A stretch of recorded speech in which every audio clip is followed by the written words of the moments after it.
2024년도 미온2 대부분 굵직굵직한 프로젝트가 끝났어요. 작년 말부터 이제 우리가 VT를 접근을 했었죠. 그래서 지금 이제 매도를 하게 됐어요. 근데 1월부터 이제 VT는 사건 사고가 좀 많았거든요. 그래서 좀 감회가 새롭네요. 뭐 자질구레한 사건이었지만 1월달에 뭐 갑자기 감사 보고서 거절이라는 뭐 사건이 있었죠. 그래서 하루 아침 오전에만 한 30% 빠졌다가 올라오는 경우도 있었고, 그 다음에 이제 그 후에는 좋은 소식들이 이제 1분기 실적이 잘 나오면서 5월달에 주가가 상승 랠리를 세게 줬었고, 그 다음에 그걸 이어서 8월달까지 이제 좋은 실적, 2분기 실적까지 좋은 실적을 기대했었는데 여기서부터 살짝 이상한 낌새가 생기기 시작했었어요. 여러분도 다 아시죠? VT는 퍼 25라는 걸. 그래서 우리 작년 말과 올해 초부터 우리랑 같이 함께 투자한 구독자분들, 멤버십 분들도 많을 거예요. 근데 우리가 45,000원이라고 했잖아요. 그래서 우리도 기다리고 있었거든요, 사실. 근데 이제 경영진이 이제 거짓말을 하고 또 우리가 좀 매도를 단행할 수밖에 없었던 사건이 바로 대주주의 블록데이 사건이 있었어요. 전에도 다뤘다시피 VT 같은 경우는 지배구조 개편이 있었잖아. 맞아. 그러니까 거짓말을 쳤어요. 어떤 거짓말이냐면은 화장품과 엔터주를 나누는, 우리는 이제 그 수직 계열화를 이루겠다라고 주주들한테 말해놓고, 사실 내부 속내는 지배구조 개편을 통해서 큐브 엔터를 통해 VT를 지배하려고 하는 대주주의 속내가 있었다. 그래서 강승곤 대주주죠. 그분이 이제 자신한테 유리하려고 큐브를 중심으로 개편을 한 거예요. 즉 큐브가 유리하게 개편 중이에요.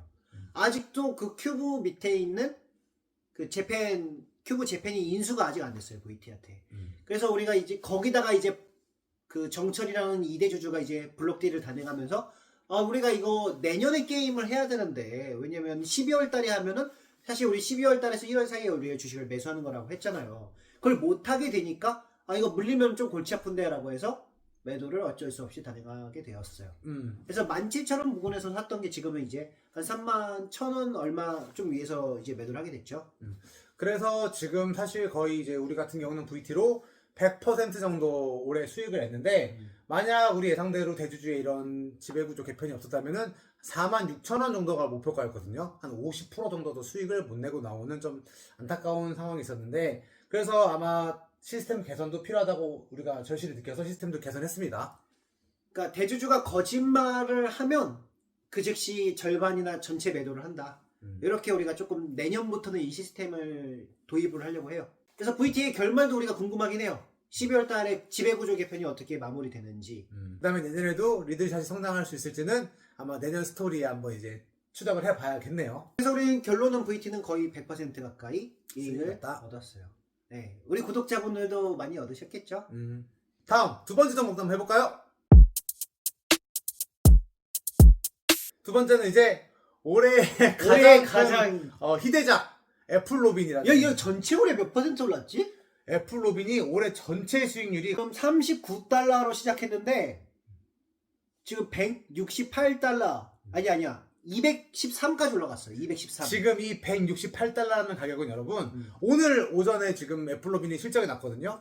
근데 실적이 나고 지금 애플로빈이 장외로 28%가 오르고 있어요. 그래서 168달러는 28%가 오르기 전 가격이고, 그럼 더 되네. 28%가 오르다면 216달러가 되는 거예요. 그 36달러에서 지금 몇 배 오른 거지? 여섯 올해 배죠. 6배. 1월 1일에 샀으면 6배 종목이 됐네요. 근데 우리는 1월 1일에 사진 않았어요. 맞아요. 우리는 4분기 실적 발표하고 샀거든요. 그게 2월 15일. 2월 15일에 우리가 샀어요. 우리가 전에 바로 전전 영상에 애플로빈 영상이 있을 거예요. 맞아요. 우리가 거기 실적 발표하는 거 보고 이제 접근하기 시작했거든요. 그래서 한 60달러 정도 금방이네요. 58달러 정도. 3배 이상 수익이 났어요. 그래서 우리가 여기서 오늘 장에서 절반 정도를 매도할지 아니면 전액 가져갈지 이제 거기는 여러분의 자유예요. 그 애플로빈이 지금 어떻게 되냐면은, 사실 올해 우리가 애플로빈도 퍼 40이라는 적정 주가가 있거든요. 근데 3분기 실적을 발표를 하면서 이제 실적이 더 어닝 서프라이즈가 난 부분까지 감안을 해서 좀 가계산을 우리가 해봤을 때, 올해 적정 주가가 퍼 40을 하게 되면은 180 정도. 근데 여기서 지금 210달러니까 한 20%가 더 오버된 정도예요. 오버됐어요. 그래서 지금 충분히 수익 실현을 해도 나쁘지 않으니까 여러분들의 선택이다. 매도하라는 말이 아니라 여러분의 자유라는 거예요. 음. 하지만 얘를 지금 현황을 봤을 때 내년에도 음. 50에서 100% 사이가 기대가 된다. 맞아요. 그래서 우리가 전액 매도를 못 하겠는 거예요. 왜냐하면 내년에도 50에서 100% 이익을 기대하고 있기 때문에. 그래서 뭐 많이 팔아봤자 반, 어쩌면 다 가져갈 수도 있어요. 근데 우리가 안내는 적정 주가까지 안내를 해야 되니까, 왜냐면 투자는 한 해에 한 프로젝트인데 이번 프로젝트는 끝이다. 마침표를. 그러니까 사실상 매도를 하지 않았지만 프로젝트는 마무리가 됐다라는 겁니다. 그리고 아까 우리 VT도 문제점이 있었던 것처럼 애플로빈에서도 문제점이 있었어요. 뭐냐? 더 많이 사지 못했다는 거. 몰빵을 쳤었어야 되는데. 더 많이 사지 못한 이유가 바로 다음 종목 때문입니다. 다음으로 가볼까요? 다음 종목 USAP, 유니버셜 스테인리스라고 스테인리스를 만드는 회사인데, 이 스테인리스가 사실 항공기에 들어간대요. 근데 이 항공기가 지금 굉장히 부족한 상태입니다. 그러니까 보잉이나 에어버스가 얼마나 부족하냐면, 보잉이나 에어버스가 10년치 항공기 발주량을 지금 쌓아놓고 있을 정도로 부족한 상태여서, 지금 USAP가 만드는 스테인리스 같은 경우는 가격 인상을 거의 매년 하고 있어요. 그래도 지금 더 달라고 할 정도로 아주 그런 스테인리스가 부족한 상황이라는 걸 알고 계시면 됩니다. 하지만 회사가 팔려버렸어요. 주가도 45달러 같지. 45달러에. 45달러에 팔아서 우리가 매도를 할 수밖에 없었어요. 눈물을 머금고. 퍼가 45달러면은 한 13배 정도밖에 안 받은 거예요. 근데 저희가 생각하기에 최소 15배. 그러니까 그렇다면 한 51달러 정도까지는 받았어야 되는데, 계속 최소한. 최소한. 사실은 더 받았어. 왜냐면 비슷한 항공기 부품을 만드는 애들은 25도 받았어요. 25도 받았었어요. 그러면 한 80달러까지도 갈 수 있으면은 45달러보다 거의 한 80달러면 한 거의 100% 정도 더 수익을 낼 수 있었던 건데, 이게 회사가 자꾸 주가를 누르고 이 누른 주가에서 이 눌린 주가로다가 인수합병을 단행해 버리더라고요. CEO랑 다 같은 편이어서 한 편 먹고 주가 누르고 인수된 거예요. 그래서 이거는 뭐 어쩔 수가 없죠.